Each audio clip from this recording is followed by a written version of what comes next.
Final vote to dissolve Israel's parliament is underway after it was delayed from Wednesday. It will be the end of Israel's 24th parliament, which will end Prime Minister Naftali Bennett's year-long tenure. The dissolution of the Knesset will trigger Israel's fifth election in less than 4 years. The final approval of the dissolution bill was initially expected by midnight, but it was delayed as the coalition and opposition lawmakers sparred over last-minute legislative details. Ahead of the final vote on the bill, Naftali Bennett announced that he would not stand in the upcoming elections. However, Bennett will stay as the alternate prime minister as steps to revive stalled talks on Tehran's nuclear program are on. Bennett will be responsible for Iran's policy.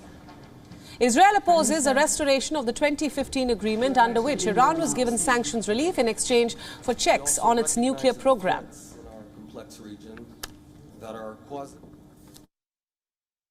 אזרחי ישראל האהובים, בעוד זמן קצר אני אסיים את תפקידי כראש ממשלת ישראל ואני אעביר את מקל השליחים לחברי יאיר לפיד.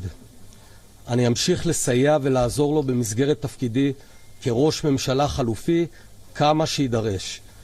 הצלחתו היא הצלחת המדינה. העברת התפקיד תהיה מקצועית ומסודרת. טובת המדינה וטובתה בלבד לנגד עיניי. כך היה תמיד וכך יהיה. אני מבקש גם לעדכן אתכם שאין בכוונתי להתמודד בבחירות הקרובות, אבל אני אשאר חייל נאמן של הארץ הזו. אותה שירתתי כל חיי כלוחם, כקצין, כשר וכראש הממשלה שלכם. In fact, last week, Bennett moved to dissolve parliament after infighting made his ruling coalition to no longer be tenable. Elections will likely be held either on October 25th or November 1st. Once the call for a snap election gets the final approval, Israel's Foreign Minister Yair Lapid will take over from Bennett as the Prime Minister. Lapid will oversee a caretaker government with limited powers, while he will also keep the Foreign Minister's portfolio. But even as lawmakers grappling over the exact election date, the election campaign has already become dominated by the possible comeback of former Prime Minister Benjamin Netanyahu.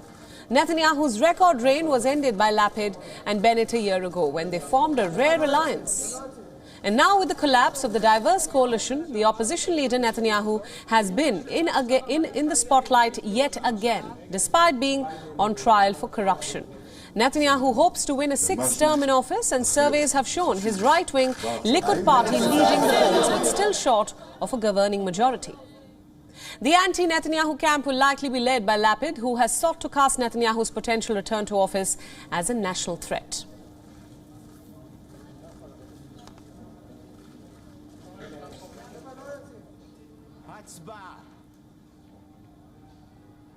And for more details, joining us now with the latest is our correspondent Jody Cohen. She's live with us on this broadcast from Ra'anana in Israel. Jody, thanks so much for joining us. It's been quite a chaotic night. What can you tell us about the latest on the dissolution of Israel's parliament? It has certainly been a chaotic night with not much sleep going on for those following it in Israel.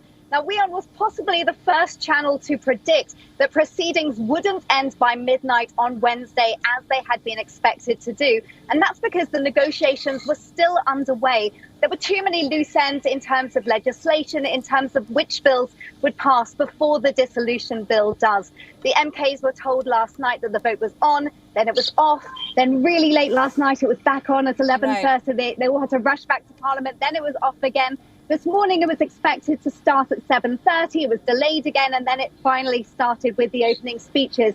However, there's still no agreement on the metro law, which is the most ambitious transportation system to date in Israel. The Likud has offered to vote for this law, which is really being seen as key, this law.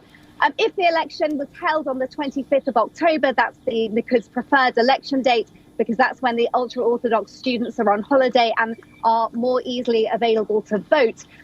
However, the coalition negotiators refused that. They would prefer to see the election held on the 1st of November, which is after the holidays take place. And now Yisrael Beitenu, which is actually part of the coalition, is saying that they're planning to hold up the Knesset dispersal because this bill is so important to them. Right, of course. Jody, Prime Minister Bennett has announced that he won't be standing in the next poll. What are the implications of this for the current negotiations and the elections?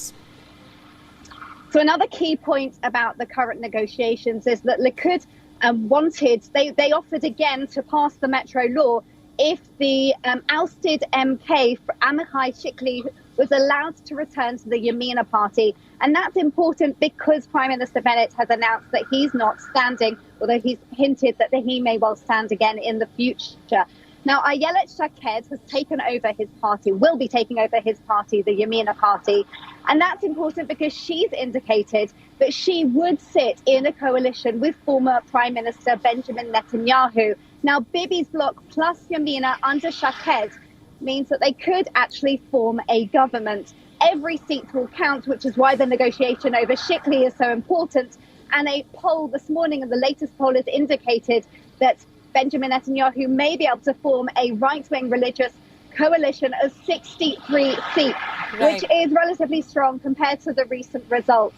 In the meantime, Foreign Minister Lapid is expected to take over as the interim Prime Minister now on Friday morning, and Bennett will be the alternate Prime Minister and have responsibility for the Iran portfolio. And interestingly, in his speech announcing that he's not going to stand again, he suggested that we could be about to hear some news, and everyone's taking that as a hint to mean on the diplomatic front with President Biden's trip to the region coming up in July.